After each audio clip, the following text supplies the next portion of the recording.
Selamat pagi pemirsa, saya Irwan Saragih akan menemani Anda dengan beragam informasi terkini di antaranya. Cuaca buruk, masyarakat Kota Medan diminta waspada banjir pohon tumbang. Tidak memiliki handphone Android, siswa di Sibolga batal mendaftar. Ratusan buruh yang tergabung dalam Serikat Buruh Bersatu Indonesia demo Pengadilan Negeri Medan. Selain cuplikan berita tadi, kami juga akan menghadirkan beragam informasi lainnya. Pemirsa, kita jelang sumut hari ini pagi selengkapnya.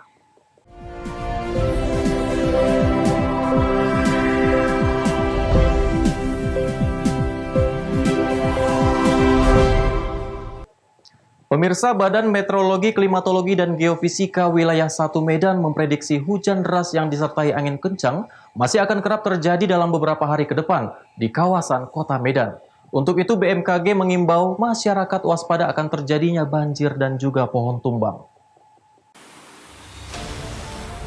Saat ini, Kota Medan sendiri tengah memasuki peralihan musim dari hujan menuju musim kemarau, di mana hal ini disebabkan oleh rendahnya tekanan udara di wilayah sebelah barat Sumatera yang mengakibatkan tingginya tekanan udara di sebelah utara.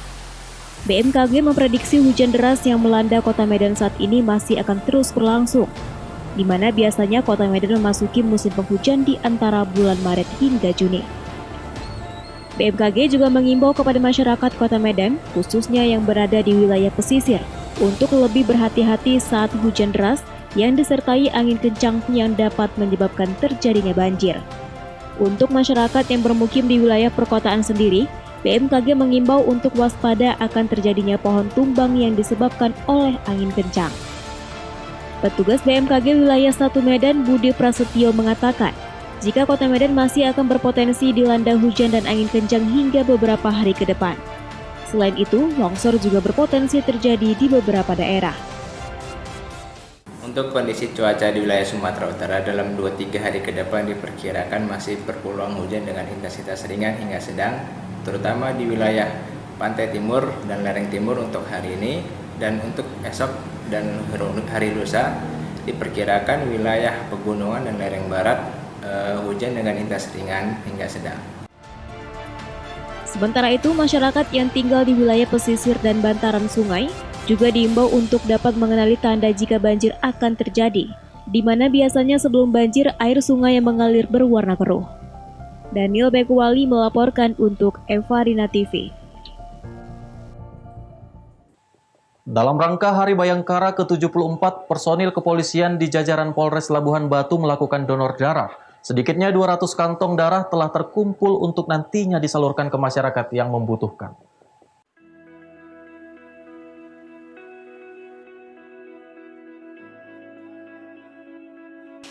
Polres Labuhan Batu dibantu petugas Palang Merah Indonesia Labuhan Batu menggelar bakti sosial berupa donor darah di Aula Yan Peter Mapolres setempat, Jalan MH Tamrin Rantau Prapat, Labuhan Batu, Sumatera Utara. Donor darah ini sebagai bentuk kepedulian dan kesiapan Polri untuk membantu sesama dalam menyambut Hari Bayangkara ke-74 tahun.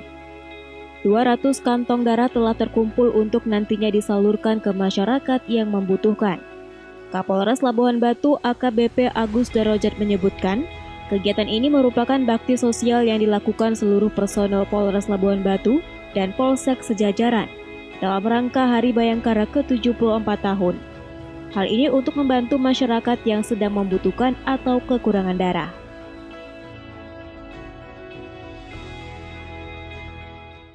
Pagi ini seluruh jajaran Polres Labuhan Batu, baik dari anggota Polres sampai tingkat Polsek, melaksanakan donor darah bekerjasama dengan PMI Labuhan Batu di dalam rangka Hari Bayangkara ke-74. Donor darah ini bertujuan untuk membantu masyarakat yang membutuhkan kekurangan darah. Sampai saat ini yang sudah terkumpul ada 200 kantong darah, namun demikian nanti masih kita buka lagi sampai seluruh anggota bisa memberikan donor darahnya. Kapolres Labuhan Batu pun berharap kegiatan yang bekerja sama dengan PMI ini akan terus berkesinambungan. Ucok Sitorus melaporkan untuk Evarina TV. Seorang pria terduga pelaku pencurian ikan teri sebanyak 1 kantong plastik di Jalan Asahan, Kota Tanjung Balai babak belur dihajar warga. Beruntung polisi datang ke lokasi dan cepat mengamankan pelaku.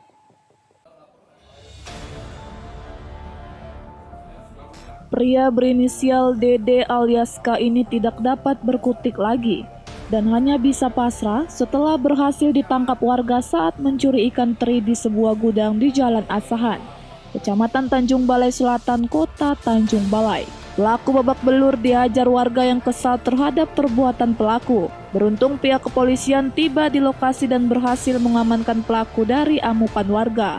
Peristiwa pencurian ini berawal saat korban pemilik gudang jual beli ikan teri keluar dari rumah. Korban melihat 2 orang pria mencuri ikan teri yang dipajang di depan gudang. Sontak, pemilik meneriaki pelaku dan 1 pelaku berhasil ditangkap sedangkan rekannya berhasil kabur.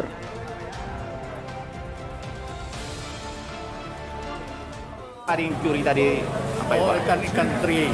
Oh, udah sering Bapak kehilangan ikan ini, Pak? Saya dengar sering di sana, di sana juga kena.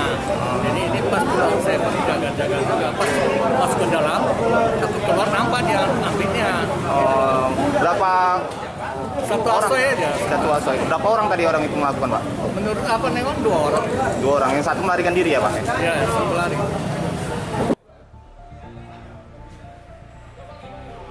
Untuk mempertanggungjawabkan perbuatannya, pelaku kini dibawa petugas ke Polsek Tanjung Balai Selatan untuk dimintai keterangan dan penyelidikan lebih lanjut. Wanda Pratama melaporkan untuk Evarina TV.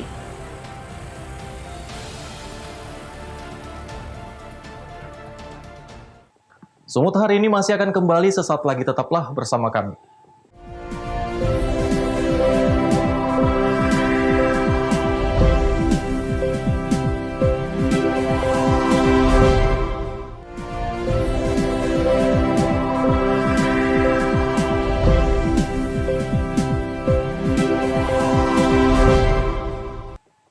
Terima kasih Anda masih bersama kami. Pemirsa, sejumlah orang tua peserta didik baru di Kota Sibolga, Sumatera Utara terpaksa batal mendaftarkan anaknya lantaran tak memiliki handphone Android untuk proses pendaftaran peserta didik baru secara online.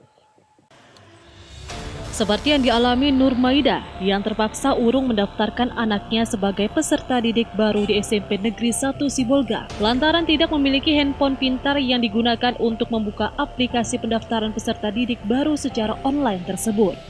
Selain itu, ia sendiri tidak paham akan internet dan penerimaan peserta baru di Kota Sibolga, Sumatera Utara yang dilakukan secara online. Harus kayak gini zamannya sekarang. Harus gimana? Susahkan orang. Gimana? Yang jadi macam mana lah masukkan anak HP nggak ada. Oh, nggak ada HP, Bu? Ada. Mau ke ethernet pun nggak tahu aku. Jadi macam mana? Siapa membantu? Guru nggak bisa membantu. Oh, guru tadi bilang nggak ada membantu. Nggak bisa dibantunya kalau nggak ada HP. Harus ada HP, Bu? Nggak ada. Oh. Kepala Dinas Pendidikan Kota Sibolga, Masnod Hasibuan menjelaskan, pihaknya telah menginstruksikan kepada seluruh sekolah di Kota Sibolga agar tetap memberikan pelayanan kepada peserta didik baru yang tidak memiliki alat atau smartphone dalam melakukan pendaftaran secara online. Sudah kita sampaikan supaya dibantu mengakses ke aplikasi, ke sekolah tujuan. Si anak ini pun sudah kita beritahu supaya dibantu apakah orang tua yang datang atau anak itu sendiri. Karena memang mungkin nanti kan walaupun punya HP tapi tidak punya paket kan sama saja. Jadi ini memang saya menghimbau ke semua sekolah supaya ini dibantu semuanya. Sementara itu, pihak sekolah SMP Negeri 1 Kota Sibolga pada penerimaan peserta didik baru tahun ini menyediakan 8 ruang kelas. Tidak hanya itu, pada proses penerimaan peserta didik, pihak sekolah tetap menerapkan protokol kesehatan COVID-19. Baharudin Semanulang melaporkan untuk Evarina TV. Untuk menjaga ketersediaan darah di masa pandemi COVID-19, PMI Tapanuli Selatan bekerja sama dengan Polres Tapanuli Selatan dan Brimob Yonce Polda Sumut melaksanakan donor darah. Kegiatan bakti sosial ini guna meringankan beban warga yang membutuhkan darah, terutama warga yang kurang mampu.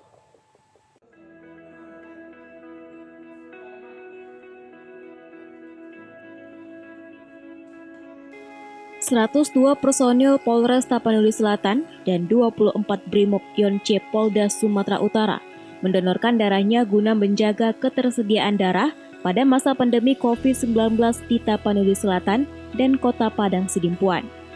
Pengambilan darah dilaksanakan di Mapolres Tapanuli Selatan oleh dokter dan petugas medis dari Palang Merah Indonesia Tapanuli Selatan. Di masa pandemi COVID-19 saat ini, jumlah pendonor yang menyumbangkan darahnya di PMI Tapanuli Selatan mengalami penurunan. Kapolres Tapanuli Selatan AKBP Roman Smaradana didampingi dokter dari PMI Tapanuli Selatan menyampaikan, bakti sosial donor darah ini terutama untuk membantu masyarakat yang kesusahan mencari ketersediaan darah di masa pandemi COVID-19, terutama warga kurang mampu.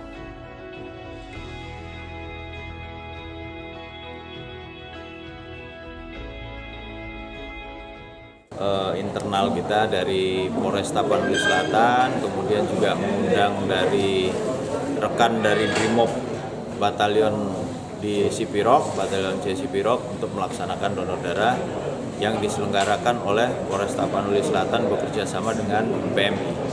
Kegiatan ini dalam rangka kita untuk membantu memang masyarakat yang membutuhkan darah, donor darah dari Polri untuk masyarakat. Azan Sinaga melaporkan untuk Eva Rina TV.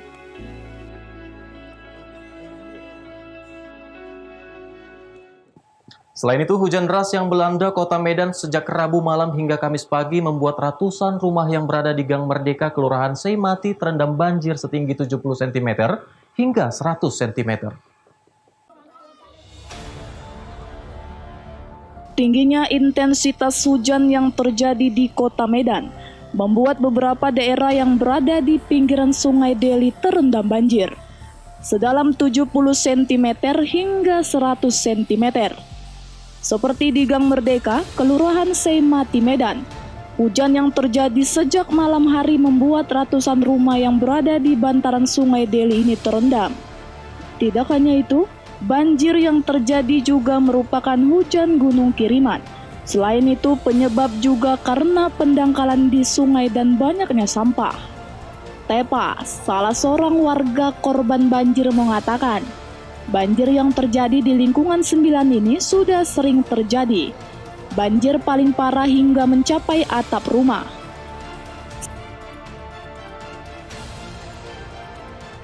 Tadi malam kan hujan, terus jam 8 tadi pagi air naik. Ya. Ini memang udah sering terjadi atau gimana, Bu? Kadang-kadang seminggu sekali naik juga air, sebulan sekali. Ini kan udah berapa hari ini kita hujan terus kan, nah, situlah naiknya. Banjir kiriman ya, Bu ya? Iya. Nah, ini kan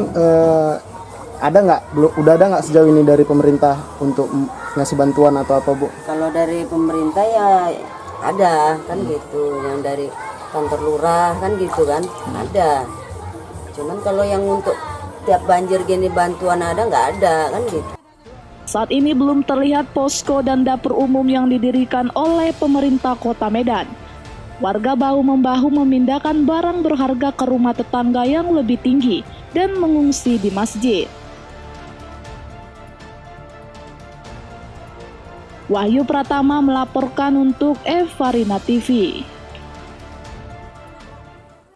Semut hari ini masih akan kembali sesaat lagi, tetaplah bersama kami.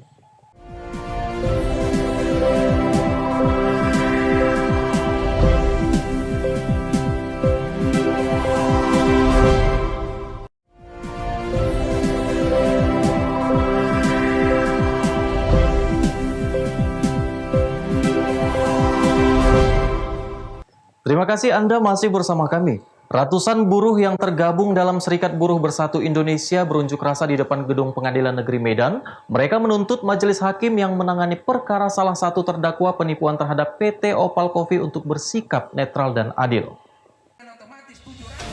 Ratusan buruh PT Opal Coffee menggelar aksi unjuk rasa di depan Gedung Pengadilan Negeri Medan. Aksi mereka kali ini terkait penanganan perkara yang bergulir di Pengadilan Negeri Medan sejak Maret lalu. Buruh menuntut agar terdakwa penipu terhadap Opal Coffee dihukum maksimal karena berdampak buruk terhadap citra perusahaan. Hal itu membuat ratusan buruh terancam dirumahkan karena perusahaan terus merugi.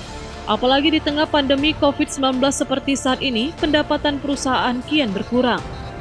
Mereka juga menuntut majelis hakim yang menangani perkara ini untuk bersikap netral dan adil. Sebab selama persidangan berlangsung terdakwa atas nama Beni Hermanto tidak pernah dihadirkan. Kita ingin meminta kepada Ketua Pengadilan Negeri Medan agar mengontrol hakim yang memeriksa dan mengadili perkara ini agar memutuskan perkara itu nanti tanggal 30 secara adil dan benar. Karena terindikasi kita menganggap bahwasanya majelis hakim yang memeriksa dan mengadili perkara ini tidak netral. Kenapa? Karena beberapa kali persidangan terdakwa tidak pernah hadir dengan alasan COVID dan sakit. Buruh juga meminta Ketua Pengadilan Negeri Medan untuk terlibat langsung mengawasi proses persidangan dan mengajukan pergantian majelis hakim jika mereka tidak berpedoman pada hukum dan keadilan. Selain itu, Komisi Yudisial juga diminta untuk mengawal dan mengawasi persidangan agar majelis hakim yang menangani perkara ini bersikap netral. Daniel Pekwali melaporkan untuk Eva Rina TV. Selain itu, sebanyak 133 tenaga kerja Indonesia asal Tanjung Balai yang bekerja di Malaysia tiba di Terminal Penumpang Pelabuhan Teluk Nibung. Ratusan TKI jalani protokol kesehatan COVID-19 seperti penyemprotan disinfektan dan rapid test.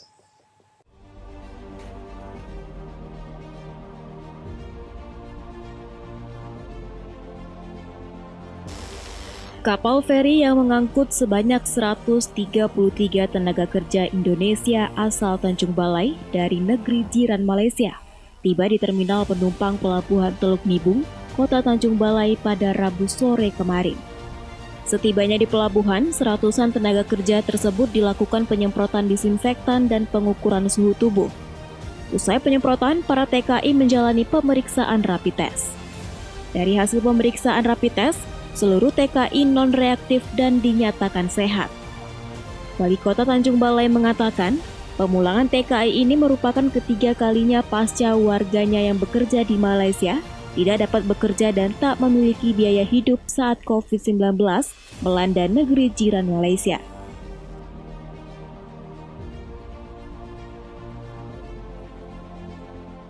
Jadi warga Tanjung Balai yang kita jemput ke Port Kelang ke Malaysia yang berjumlah 133 warga Kota Tanjung Balai.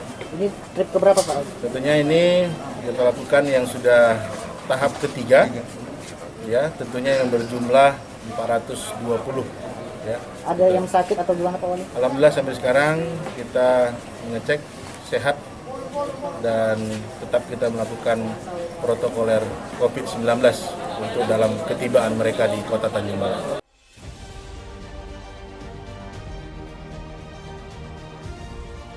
Setelah dilakukan pemeriksaan, seluruh TKI langsung dibawa ke posko karantina gugus tugas percepatan penanganan COVID-19 Tanjung Balai sebelum dikembalikan ke pihak keluarga.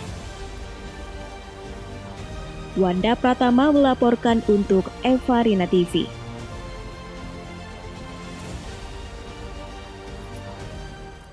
Pemirsa, demikianlah rangkaian informasi dalam Sumut hari ini pagi ini. Saya Irwan Saragih, mewakili kerabat kerja yang bertugas pamit undur diri dari hadapan Anda.